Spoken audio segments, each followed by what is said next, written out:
We're parents, teachers, and educators, and like you, we're passionate about restoring our culture for Christ. This is Veritas Vox, the voice of classical Christian education. Hello and welcome again to Veritas Vox, the voice of classical Christian education.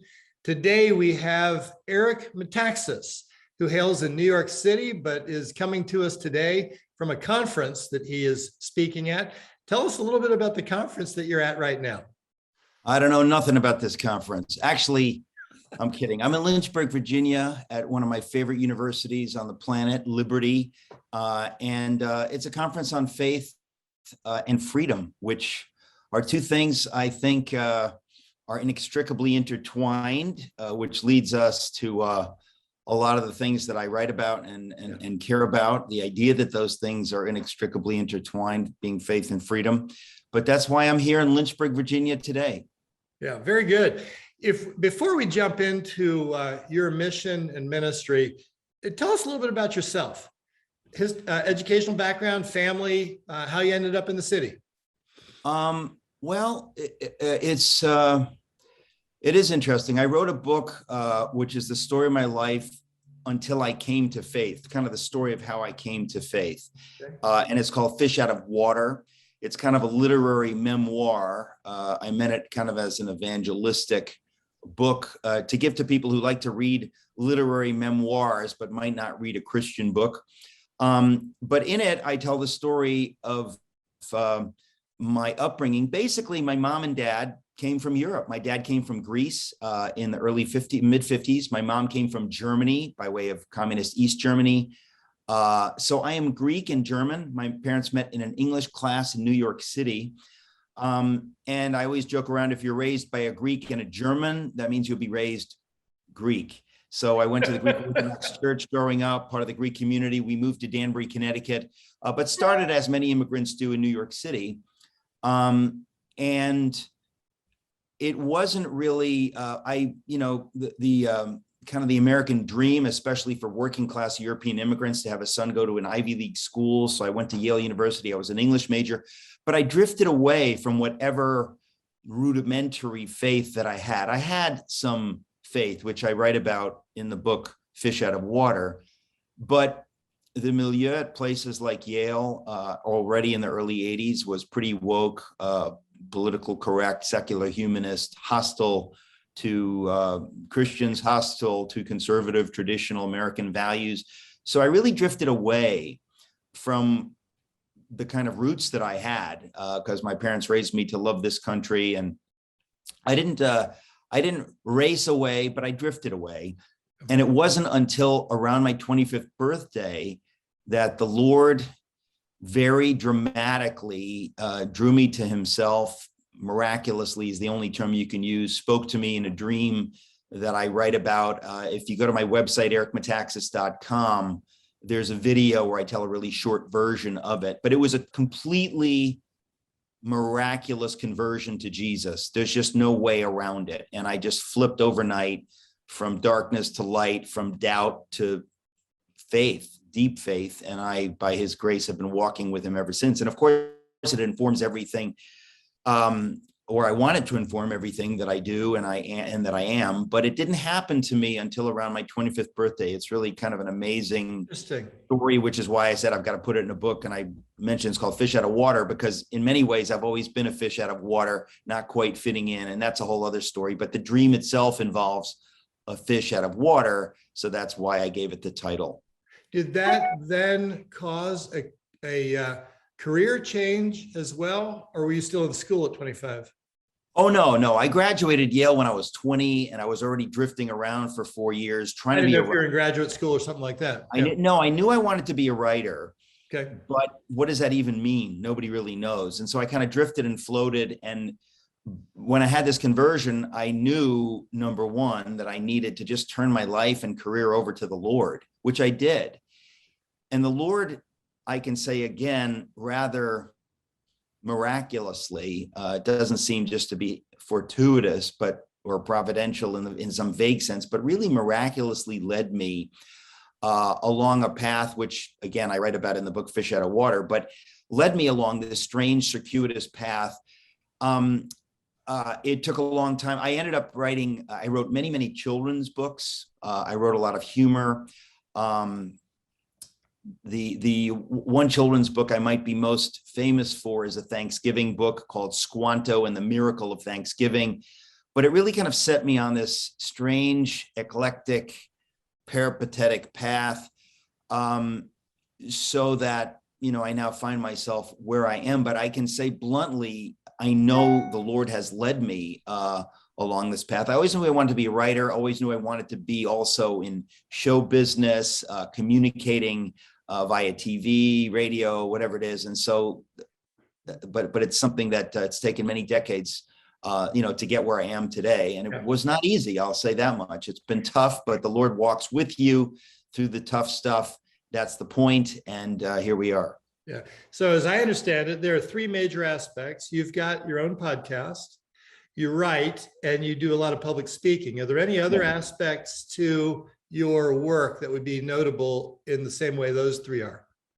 Well, I have a side business in upholstery. Just kidding. No, I need some upholstery work done. Right. I was going to say, I got a side business. No, I think everything I do is of a piece, the books, the radio, and it's also TV, really, because not only does a lot of what I do on the radio program air on TBN, but a lot of it all airs on Rumble. Some of it's on YouTube. It's kind of a long story, but so I have a presence, in TV and radio, in broadcasting, and there's a lot more to that. I do something called Socrates in the City. People, especially for, classical education, Christian education, SocratesInTheCity.com. There's a lot of videos that I've done, conversations with people.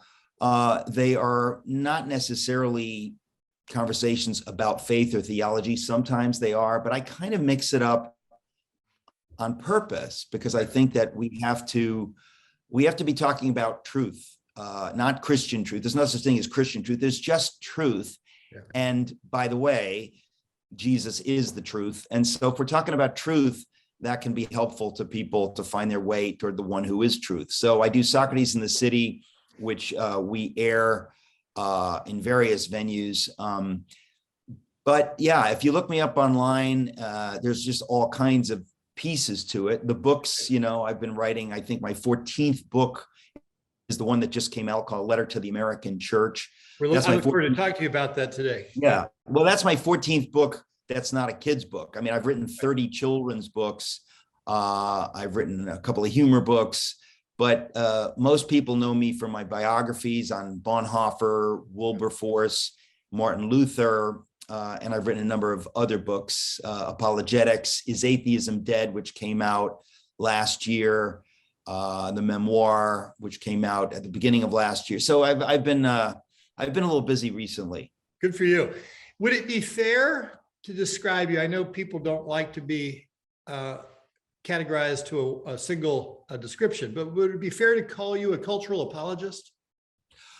Sure. I think that that's as good as it could get. I mean, if I'm to be pigeonholed, that would be part of it. I mean, it always depends on to whom I'm speaking, because I think that but I mean, a cultural apologist, cultural evangelist, a cultural commentator. I care about culture. And the reason the word culture comes into it is I think part of the problem with conservatives and Christians in America has been that we've over-focused either on theology or on politics. Both of those are obviously hugely important. But if you neglect the culture, you undermine your efforts in theology and in politics. Just as if you ignore politics, you make it impossible to be able to have theology or evangelism if you don't care about freedom, if you don't care about, so all these things are related. And I feel like for sure, culture is important to me. And I think that that's where, if I can be said to differ from a lot of people that I respect and work with, it would be that I'm more focused probably on culture than anything else. If there's ever been a time where that seems significant to rhetorical effectiveness. Today's the day. It really is an important connection. I want to ask you about a book that I read a few years ago. If you can keep it, The Forgotten Promises of American Liberty. Yeah. I had never really been able to succinctly describe to someone else, meaning I could grasp the definition myself, of American exceptionalism. And it, by its tone, sounds a little bit like a collegiate football team. We're better than you. And what you did in that book was so moving to me to describe what is really meant by that term, that I want you to really unpack it here for the listeners. I suspect it will motivate people to read the book. I thought so much of that book. I don't know if you know this, but as a business at Veritas, we gave away more than 100 copies to the headmasters that showed up at the Association of Classical and Christian Schools conference one year, as a way of saying to them, you need to read this book because of what you do for a living. Well, it's always gratifying to me when somebody like you really gets it, because trust me when I tell you, I am very happy to confess my ignorance. Before I wrote that book, before I read a book by Os Guinness called A Free People's Suicide. Os Guinness is a friend and just an amazing man of Christian faith. He's a remarkable guy, yeah. But it was Oz's book, A Free People's Suicide, that turned me on to some ideas that, you know, the wheels began to turn in my head. And when I really understood this happens to me a lot with things. And I was so astonished at my ignorance. I said, how is it possible? I've gotten this far in life and I didn't really understand the connection, the unavoidable connection between self-government, or what we call freedom or liberty, and faith and virtue. How did I not really get that? And once I got it, once I understood that it could be gotten, once I understood that there is a connection that is clear and can be communicated, I just went crazy. I thought, I've got to write about this. I've got to communicate this to the world. And if I could give a book, you know, to every 10th or 11th or 12th grader in America, I would give this book to them. I would do a curriculum with them. I would say, this is at the heart of everything. If you care about what does it mean to be an American, if you care, what does it mean to be a Christian? How has that worked out in terms of the world in which we live? Yeah. America is the best example by far of that. And if we understand how it works, we can help America from going wrong, which of course it's been going dramatically wrong, at least in the last couple of years. But of course it's a long process that goes back at least 50 years or whatever, how we've been kind of drifting away, mission drift from what the founders gave us. And so when I understood that and understood what American exceptionalism really is and how allied it is to what we call the gospel, I thought, this is like groundbreaking, even though it's been there for all along. Yeah. Sometimes people have to rediscover things. And then once you rediscover it, you go crazy and you say, everybody needs to rediscover this. This is at the heart of all of our problems. And if we understand this, it will be at the center of our ability to solve these problems. And so I guess the nutshell version of it, the book is titled If You Can Keep It, because Benjamin Franklin in 1787, when he's walking out of the Constitutional Convention, was asked by a Mrs. Powell of Philadelphia, Dr. Franklin, what have you given us, a monarchy or a republic? And I always think that's a little bit, it's hard for us to comprehend that in 1787, a republic that we have in America, this kind of self-government, had never been done before. It had never, ever, ever, ever, ever been done before in the history of the world. We take it for granted today. Shame on us. Yeah. When this woman asked him, what have you given us? They literally didn't know, was it possible to pull this off? Can people govern themselves? You've been in the Constitutional Convention in Independence Hall in Philadelphia for 100 days, arguing. All the members of these 13 no longer colonies, now states. What have you come up with? Maybe they came out of there and said, listen, the reason people have never governed themselves before is because it can't be done. We can't figure it out. So we've got a monarchy, not a republic. It's kind of a soft monarchy. George Washington will be the first president, will be the first king. He'll be a nice king. We've got some constitutional guards against tyranny so that we're not going to have something like George III. But Franklin doesn't answer that. He answers when she says, what are you giving us, a monarchy or republic? He says, a republic, madam, if you can keep it. Yeah. And It's dramatic. he said it off the cuff. And it was recorded. I mean, I write all this in the book. If you can keep it, I give the details, but it was just kind of off the cuff comment. But the point is, what they had come up with is at the heart of the concept of freedom is that freedom is free. You can't force freedom. You cannot force freedom on people. Otherwise, there is no freedom. So how do you maintain freedom? How do you keep a republic where people govern themselves? Well, you can't do it by laws. The Constitution doesn't keep itself. The people have to keep the republic. So there's a conundrum and a paradox at the heart of freedom. That's what the book is about. But Os Guinness gives us a helpful way of understanding this paradox. And he calls it the golden triangle of freedom. And this is what really lit me up, was that when we talk about American liberty, freedom, self-government, we're talking about something that Os Guinness sums up in the golden triangle of freedom. I'll say it quickly, then I'll explain it. The golden triangle of freedom is that freedom requires virtue, virtue requires faith, and faith in turn requires freedom, and around it goes. What does that mean? It means that freedom is self-government. It means we govern ourselves. How do we govern ourselves? How do we govern ourselves and not be governed from some other source, a tyrant, a king, a bureaucracy? How do we freely govern ourselves? Well, the founder said it can only be done if the people have virtue.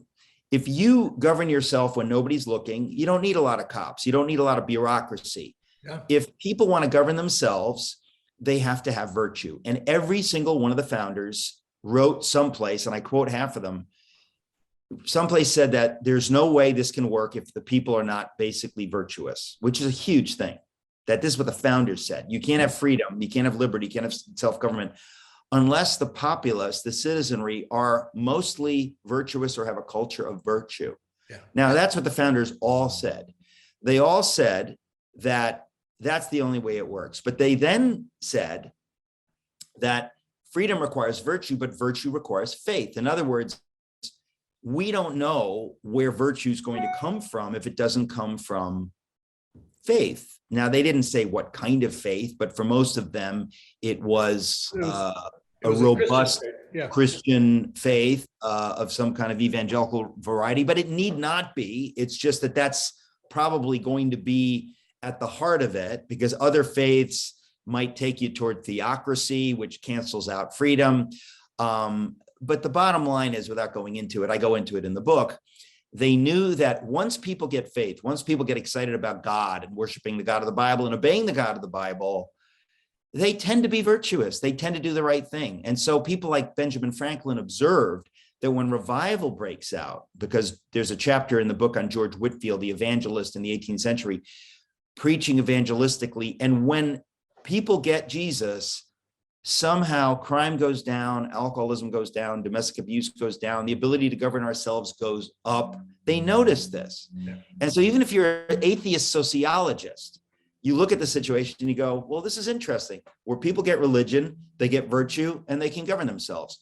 Okay, so then the third part of the triangle is if freedom requires virtue, virtue requires faith, but faith in turn requires freedom. In other words, the government cannot force faith. Once the government forces faith, says you've got to go to that mosque, you've got to go to that church, or you've got to have no faith, you've got to be an atheist. Once the government gets involved in that, the whole thing breaks apart. Right. The government has to be technically agnostic. It has to sit back and say, you are free, you, the people, choose what faith you want. And if you choose the right faith, it'll go well. If you don't, we can't do much about it. We're just the government. We have to stay out of this. Yeah. We believe in the free market of ideas.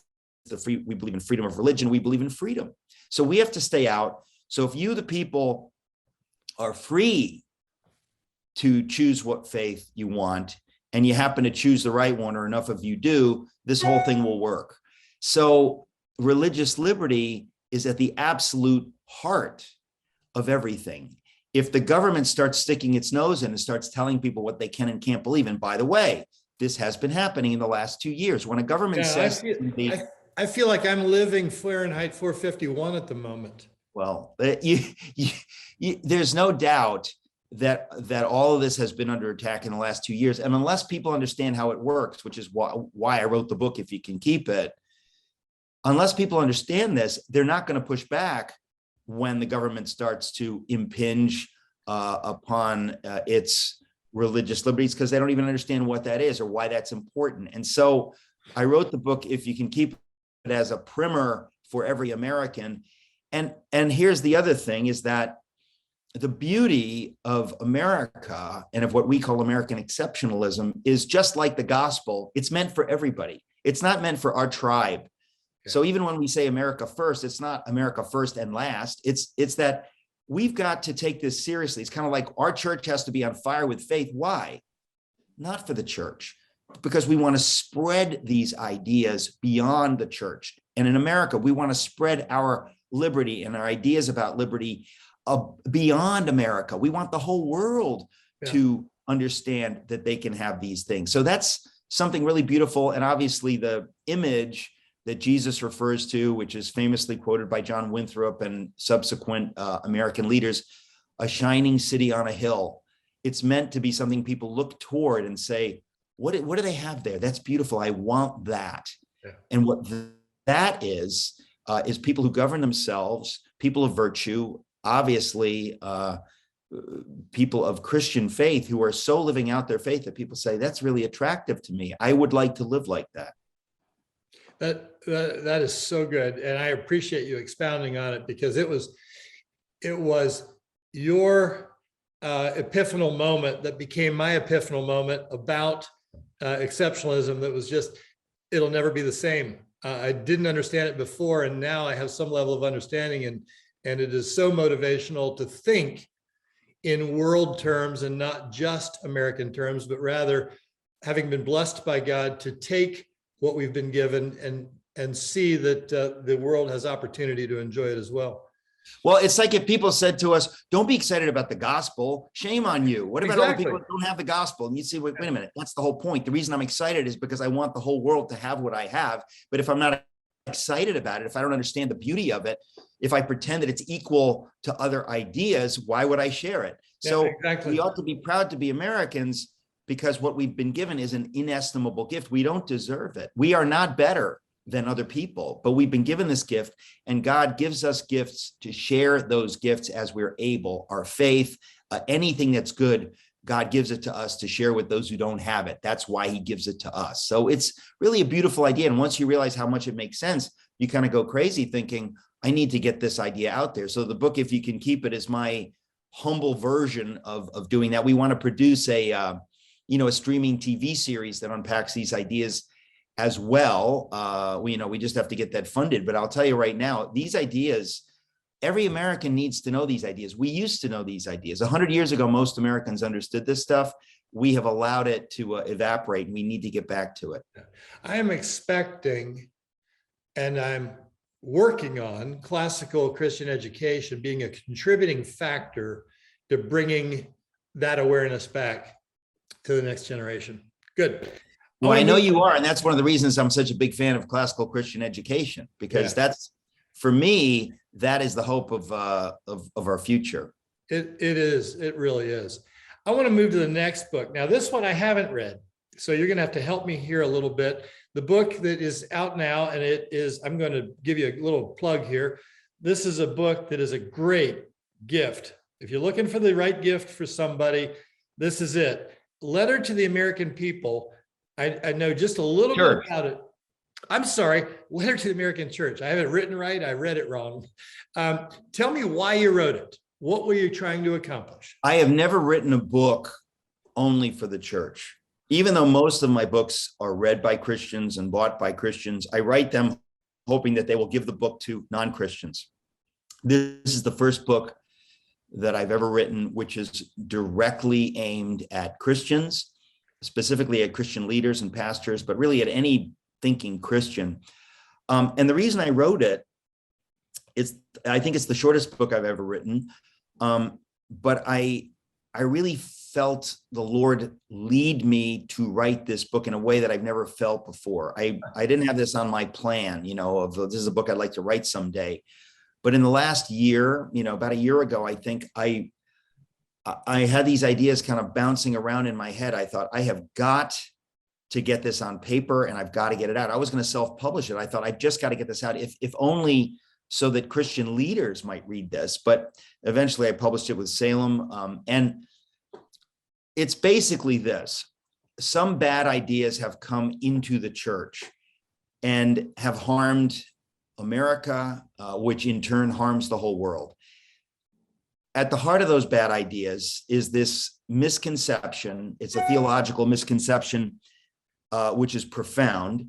And it is that we Christians are not supposed to be political. Christian leaders aren't supposed to touch on politics. And I thought, that's the dumbest idea I've ever heard in my life. When William Wilberforce understood the Christian faith, when he became a Christian, he knew instantly that this meant he had to take his Christian faith into politics, had to take politics into the Christian faith. He had to say that according to the Bible, the slave trade is evil, and we as Christians need to stand against it. That is mixing faith and politics, just as God intended, is to take the truth of God's word into the whole world, not to say, well, we're just going to keep it in our little churches. We're going to keep it in our pulpits. We're not going to, mix. I thought, where did that idea come from? When Bonhoeffer saw the evil of the Nazis, he understood, as a man of faith, he had to speak against bad politics and for good politics. This lie that we're supposed to keep politics, you think, where does that come from? Part of it comes from the garbage of, 501c3 for the pulpits. We're not supposed to talk about politics. And you think, well, okay, where did that idea come from? Because it's historically nonsensical. If you believe something is true, if you have two candidates, one of them is pro-slavery, the other one is anti-slavery, you can't mention vote for this guy, vote for this guy. Where did we get this idea? And what I say in the book is, ultimately why I wrote the book is I said the silence of the church in Germany, what led to the rise of the Nazis, what allowed the Nazis to rise and gain power, was the silence of the German church. It was the German churches that made a decision, a profoundly wrong decision, that we're going to stay out of politics. This is not our business. That's a lie from the pit of hell, but they bought that lie long enough to allow the Nazis to gain power, and it led to hell on earth.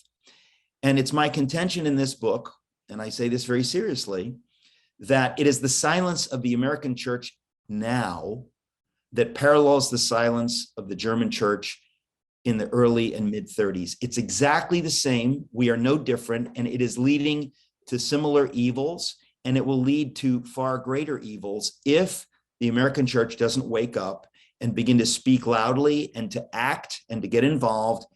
And I know that by writing a biography about Dietrich Bonhoeffer, I know how that happened in Germany. We often think, oh, it's a uniquely weird situation. These evil, stupid Germans abdicated their faith and allowed evil to rise up. And I say, no. They were exactly like the American church today. They were exactly many, many good men from pulpits made the decision, we're not going to go there. We're going to keep our mouths shut on that issue. We don't want to divide our congregations. We may lose people. I don't want people walking out of my church because they disagree with me politically.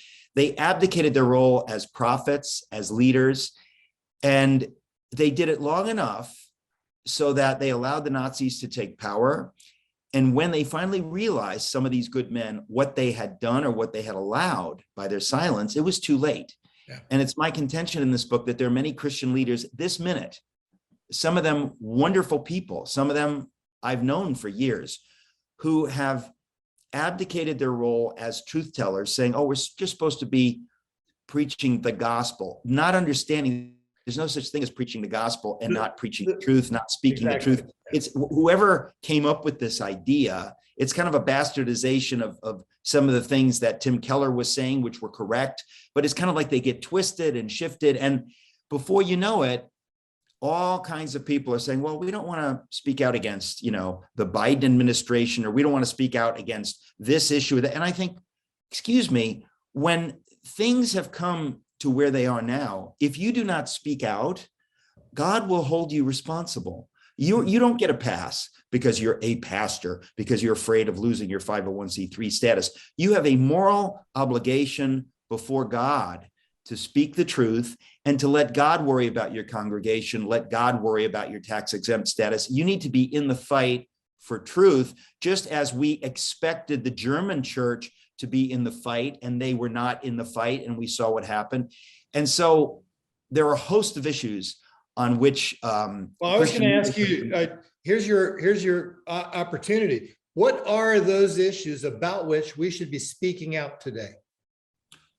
Well, I mean, I think there are a number of really controversial issues. One would be when Trump was the Republican candidate in 2016, that's when I first got a glimpse of this nightmare. I saw all kinds of Christians say, oh, I could never advocate for him. He's vulgar, or he's this or that. And I thought, when did you ever get the idea that you're supposed to agree with a candidate on everything? Are you going to change your view of adultery or divorce because you voted for Ronald Reagan, or where did you get this idea? But it's almost like the cultural bullies and the bullies on the left, they got Christian leaders immediately to go, oh yeah, we don't want anything to do with that guy. And I thought to myself, excuse me, you're supposed to be voting for we the people. We the people will be affected by the policies of the candidate that's elected, and by their cabinet, and by the innumerable people that they have on their staffs. And so you have to kind of put aside something you don't like, or this or that. And by the way, you better do that, because human lives are at stake. The unborn, their lives are at stake. So you have to elect the candidate whom you believe might be able to have judges put in who believe that Roe v. Wade is unconstitutional. You need to take that very seriously, just as you would take the slavery issue seriously. But they were afraid even to go there. And I said to myself, this is really weird, because here you have in the candidacy of Trump, you've got a fighter, you've got a guy who says he's going to appoint people who are constitutionalists and originalists, whatever. Even if you don't like anything else about that, if you compare that to his opponent, there's nothing to discuss. No one can overestimate the significance of that one issue. Well, and that's just one issue. But the point is, even on that, people said, well, I want to be pure. I'm going to sit on my hands. I'm not going to vote in this election. That's when I knew we were in trouble, because I said to myself, do you understand the evil that you're unleashing on America if you allow someone like Hillary Clinton to become the president of the United States? Do you have any idea that's going to be on you? God's going to judge you for that, because the policies that are going to be put in effect under someone like that, by the way, Roe v. Wade never would have been overturned. We know that. Now, if you don't know that, you're very ignorant, because that is the most clear thing you could say if you say nothing else, is that Trump got 3 originalists appointed to the Supreme Court, without whom Roe v. Wade never would have been overturned.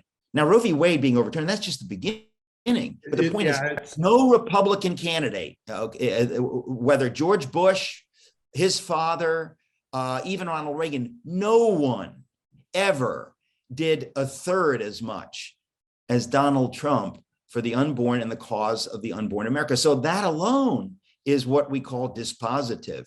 But it really kind of drifts over into all kinds of stuff. People were really somehow cowed, Christian leaders, into talking about anything. They didn't want to be divisive on a host of issues. And I thought to myself, wait a minute, this is your job. It's your job to talk when freedom is abrogated, when an election looks like it might have been stolen. Your job is not to say, hey, everybody, shut up, get with the program. There's no evidence, nothing to see here. Your job is to say, wait a minute. We only want to know what the truth is. And if you have a problem with that, you've got a real problem. Right. We need to be able to be transparent and fearless. We're supposed to be the home of the brave. We're supposed to be brave. We're supposed to evince courage. We're supposed to believe Jesus defeated death on the cross, so I'm fearless. But I saw a lot of fear. I saw a lot of political calculation. I saw a lot of people saying, well, we don't want to lose people in our congregation if we bring up any of these issues. These are divisive issues. The way the church shut down and allowed, most of these blue state governors, but allowed them to dictate church policy. I thought, this is really sick. This is, if you want to know how ripe we are for the destruction of the church and the destruction of liberty in America, the response of the church to these overreaches, I thought, wow, where are the heroes? Now, there were handfuls of heroes, especially in places like California, but many Christian leaders misunderstood their mandate as Christian leaders. And they said, well, the right thing to do is, just to comply. Romans 13, it's very simple. And I'm here to say, no, it's not very simple. Many German pastors cited Romans 13. That is a misunderstanding of Romans 13. It's a misunderstanding of scripture. You are to be heroic. You are to stand up for what is right and true. If the governing authorities tell me slavery is legal, it is my job to fight them with everything I have on that issue. If they tell me killing the unborn is legal, it is my job to speak out with every decibel I can muster against that idea. Romans 13 is just used as a fig leaf. And in the book, Letter to the American Church, I talk about, in the book, Letter to the American Church, I talk about how we often use these ideas as fig leaves to try to fool ourselves, to fool God. Nothing you see here, Romans 13, we're just going to quote unquote preach the gospel. And then guess what? You're allowed to preach that gospel in China. If you don't speak against the lies and the evil, even in places like China, they're like, yeah, preach your little gospel. Hitler didn't have a problem with pastors, quote unquote, preaching their little gospel. But once they said something that affected the power of the state, that's when they got in trouble. And that's exactly what the job of the church is, to be the conscience of the state, as Bonhoeffer said. So there's a lot there. It's all in Letter to the American Church. It's a very short book, but I don't think I've ever written anything that could compare in terms of seriousness. This is and serious timeliness. And timeliness. Yeah. It is such an important message. We know Jesus is going to win. I just want to be part of experiencing it. Yeah. Here now. Yeah. And living it, being a part of, he calls us to help him to do that. We're the church. We're supposed to live out our faith. He doesn't just win because he wins. He wins because he's deputized us and given us the power of the Holy Spirit. And theoretically, he's given us a lack of fear of man. He has given us a lack of fear of death because he's defeated death. We are to be his army, speaking the truth, praying the truth, living the truth. And I wrote this book because I think a lot of Christian leaders have missed that. I was going to title the book Faith Without Works is Dead, because I think that's kind of what happened. We kind of got caught up in this idea of faith, and we forgot, like, excuse me, if you don't live out your faith, maybe you actually have no faith. Maybe you're just talking about faith. And that's really a scary place. Yeah. Faith in faith is not faith in a biblical sense. Amen. Faith in God, faith in the right thing, the right way, by the grace of God, and the chips fall where they may, but we are called to be faithful. Eric, thank you so much. This has been remarkable. I am a great fan of yours. It is so great to have you be part of this. Thank you for your support of classical Christian education. Thank you for the work that you do. If we can ever do anything for you, don't hesitate to let us know. Well, I'll tell you the truth. Half of what I do, my books wouldn't sell if it weren't for classical Christian education. In other words, I know that part of God's mandate on my life is to produce these books, these biographies, my book, 7 Men, 7 Women, 7 More Men, to arm classical Christian schools with materials that tell the truth about our history, tell the truth about Christian history, tell the truth about heroes. Because if we do not have these stories and know this is true, we're lost. And I realize in retrospect that God called me to write most of these books really to arm the church and to arm Christian educators to say, look, we've drifted from this. I didn't mention my book Is Atheism Dead, which is pure apologetics, but the level of evidence for God, I put it, most of it in the book Is Atheism Dead, but the level of evidence for God from science, from archaeology, I just thought, this is amazing evidence. And somebody needs to kind of pull it together in a book, because we need to arm the faithful, knowing that what we believe is true. The one in whom we believe is truth. He's given us a mandate to march forward with joy and courage, not just courage, with joy and courage. So, it's exciting to know that folks like you are out there. And I really do believe that homeschoolers and Christian classical schools, they are the hope of the future. So I'm just excited. It's happening. It's been fun to be a part of it. Folks, you've been with us on Veritas Vox, the voice of classical Christian education. Thank you for joining us.